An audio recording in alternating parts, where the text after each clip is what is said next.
ابرار کا، عرش اعظم پر فرارا ہے شہ ابرار کا، عرش اعظم پر فرارا ہے شہ ابرار کا، بجتا ہے کونین میں ڈنکا میرے سرکار۔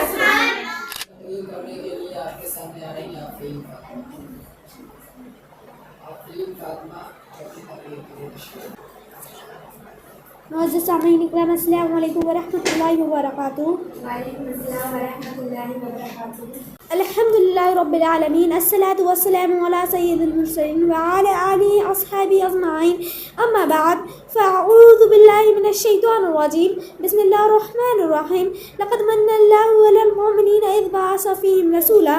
دیوان عشق احمد کو، دیوان عشق احمد کو زنجیر سجدہ کرتی ہے، بیدار مقدر والوں کو تقدیر سجدہ کرتی ہے۔ میلاد نبی کا دن آیا، میلاد نبی کا دن آیا، توحید کا پرچم لہرایا، ایسا علی بت خانوں میں تصویر سجدہ کرتی ہے۔ قیصر کا مقا قصرہ کا محل، قیصر کا مقا قصرہ کا محل میں علم زمیں ہے سر کے بل، بنیاد دو عالم آتے ہیں تعمیر سجدہ کرتی ہے۔ حسنین صفت جو بن کے رہے، حسنین صفت جو بن کے رہے، ہر ظلم سہے پر اف نہ کرے، اس مرد مجاہد کی آگے شمشیر سجدہ کرتی ہے۔ محترم حضرات، تلاوت کردہ آیت کریمہ کے تعلق سے کچھ بیان کرنے سے پہلے بہتر اور مناسب ہی نہیں بلکہ ضروری سمجھتی ہوں کہ ہم اور آپ مل کر روح کائنات، فخر موجودات، منبع حسنات، دافع بلیات، حضور رحمت عالم صلی اللہ تعالیٰ علیہ وسلم کی دربار اور بار میں درود و شریف کی ڈالیاں نچھاور کرے اور بلند آواز سے پڑھے، اللہم صلی علی سیدنا محمد نبی وعلی آلہ وصحبہ وسلم۔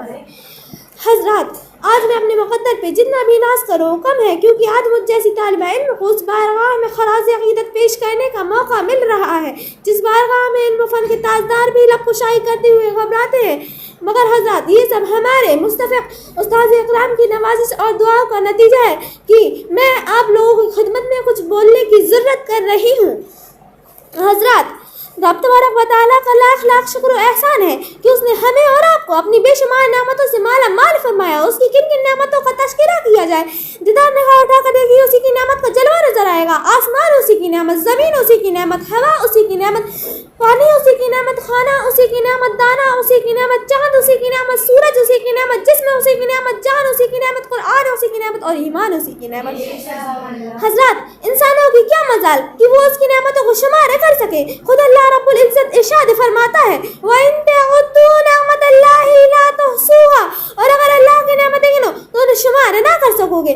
مگر پروردگار عالم کا کرم دیکھیے کہ اس نے اپنے بندوں کو بے شمار نعمتوں سے مالا مال فرمایا، مگر کسی نعمت پر احسان نہیں جتایا۔ مثلا عقل و شعور سے نوازا مگر احسان نہیں جتایا، علم و فن سے نوازا مگر احسان نہیں جتایا، آسمان کا شامیانہ لگایا مگر احسان نہیں جتایا، زمین کا فرش بچھایا مگر احسان نہیں جتایا، آسمان سے پانی برسایا مگر احسان نہیں جتایا، زمین سے دانا اگایا مگر احسان نہیں جتایا، چاند کی چاندنی سے نوازا مگر احسان نہیں جتایا، چاند کی چاندنی سے نوازا مگر احسان نہیں جتایا، سورج کی روشنی سے نوازا مگر احسان نہیں جتایا، کہکشاں کے جمال سے نوازا مگر احسان نہیں جتایا، پھولوں کی نخست سے نوازا مگر احسان نہیں جتایا، مال و دولت کی قصت سے نوازا مگر احسان نہیں جتایا، عزت و عظمت سے نوازا مگر احسان نہیں جتایا، عزت و عظمت سے نوازا مگر احسان نہیں جتایا، دل و دماغ سے نوازا مگر احسان نہیں جتایا، آنکھیں عطا کی مگر احسان نہیں جتایا، آنکھوں کو بینائی عطا کی مگر احسان نہیں جتایا، کانوں میں قوت سماعت عطا کی مگر احسان نہیں جتایا، زبان کو قوت گویائی عطا کی مگر احسان نہیں جتایا،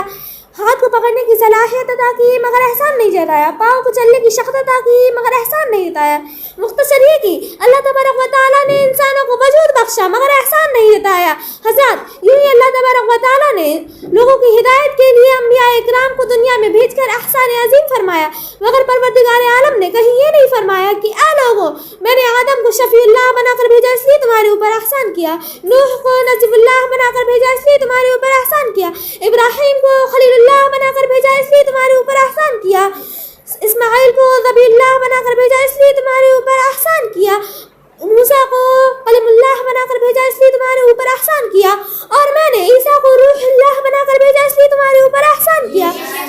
مگر حضرات، جب ذکر کرنا مقصود ہوا دونوں عالم کے مختار کا، مدینے کے تاجدار کا، شافع روز شمار کا، امت کے غمخوار کا، تو پروردگار عالم نے قرآن مقدس میں لقد من اللہ فرما کر سرکار قیامت کا پرچم لہرا دیا۔ حضور صلی اللہ تعالیٰ علیہ وسلم کی تشریف آوری پر احسان جتا کر ساری مخلوقوں میں آپ کو ممتاز آواز بلند فرما دیا. اس لیے سرکار اعلیٰ حضرت فرماتے ہیں سب سے اولا و اعلیٰ ہمارا نبی، سب سے اولا و اعلیٰ ہمارا نبی، سب سے بالا و بالا ہمارا نبی، اپنے مولا کا پیارا ہمارا نبی، اپنے دونوں عالم کا دولہا ہمارا نبی. کیا خبر کتنے تارے کھلے چھپ گئے، کیا خبر کتنے تارے کھلے چھپ گئے، پر نہ ڈوبے نہ ڈوبا ہمارا لیے. حضرات ہو سکتا ہے کہ کسی کے ذہن میں یہ بات آئے کہ اللہ تبارک و تعالیٰ نے اپنی بے شمار نعمتوں میں سے کسی نعمت پر احسان نہیں جتایا. سرکار ہے کہ نعمت پر احسان جتایا تو آخر ایسا کیوں؟ تو اس کی وجہ یہ ہے کہ اللہ تبارک و تعالیٰ دنیا والوں اور خصوص مومنوں کے دل و دماغ میں یہ بات اچھی طرح سے بٹھانا چاہتا ہے کہ دنیا کی ساری نعمتیں اپنی جگہ اور میرے محبوب کی عظمت اپنی جگہ ہے. تو میں نے دنیا کی اور نعمتوں کی طرح مت سمجھ لینا. ان کا ذکر خصوصیت کے ساتھ اس لیے کیا جا رہا ہے کہ تم ان کی عظمت سمجھ سکو اور ان کی قدر و منزلت کا اندازہ لگا سکو. ان کی محبت سے اپنے سینے کو مدینہ بنا لو. اسی میں تمہاری زندگی کی معراج ہے اور اسی میں تمہاری کامیابی کا راز ہے. معزز سامعین اکرام، اور بھلا احسان کیوں نہ جتایا جائے؟ سرکار ہی کی آمد میں ہمیں سب کچھ ملا. اگر سرکار کی ولادت مقصود نہ ہوتی تو کائنات کا وجود نہ ہوتا. یہ زمین و زمان، یہ مقین و مقام، یہ شبح و مشاء، یہ شمس و قمر، یہ برق و شمس، یہ سطر و حضر، یہ سب حضور ہی کا صدقہ ہے.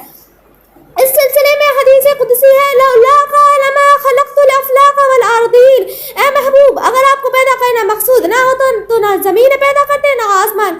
اسی لیے مجددین و ملت سرکار اعلیٰ حضرت فرماتے ہیں یہ زمین و زمان تمہارے لیے، مقین و مقام تمہارے لیے، چنین و چنا تمہارے لیے، بنی دو جہاں تمہارے لیے، دہن میں زبان تمہارے لیے، بدن میں ہزا تمہارے لیے، ہم آئے یہاں تمہارے لیے، اٹھے بھی وہاں تمہارے لیے.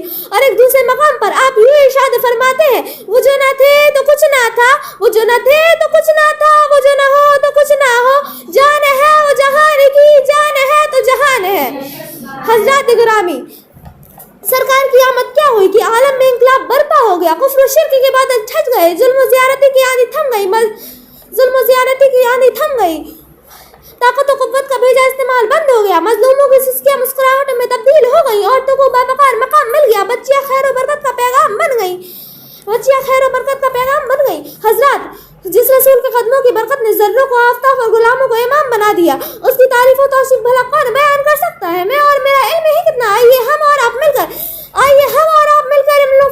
علم و فن کے تاجداروں کی بارگاہ میں حاضری دیتے ہیں اور دیکھتے ہیں کہ وہ کیا کہتے ہیں. سرکار زمانے جہاں آرا کا تذکرہ کرتے ہوئے ڈاکٹر اقبال کہتے ہیں چاند سے تسبیح دینا یہ بھی کیا انصاف ہے، چاند سے تسبیح دینا یہ بھی کیا انصاف ہے، چاند میں تو داغ ہے آقا کا چہرہ صاف ہے. اور مجددین اعظم علیہ الرحمہ فرماتے ہیں وصف کیا لکھے کوئی اس محبت انوار کا، وصف کیا لکھے کوئی اس محبت انوار کا، مہرماں جلوہ ہے جس چاند سے رخسار کا، عرش اعظم پر فرارا ہے شہ ابرار کا، عرش اعظم پر فرارا ہے شہ ابرار کا، بستا ہے کونین میں ڈنکا میرے سرکار. مجددین اعظم علیہ الرحمہ فرماتے ہیں وہ کمال حسن حضور ہے، وہ کمال حسن حضور ہے کہ غمان نقص جہاں نہیں، یہی پھول خار سے دور ہے، یہی شمع ہے کہ دھواں نہیں.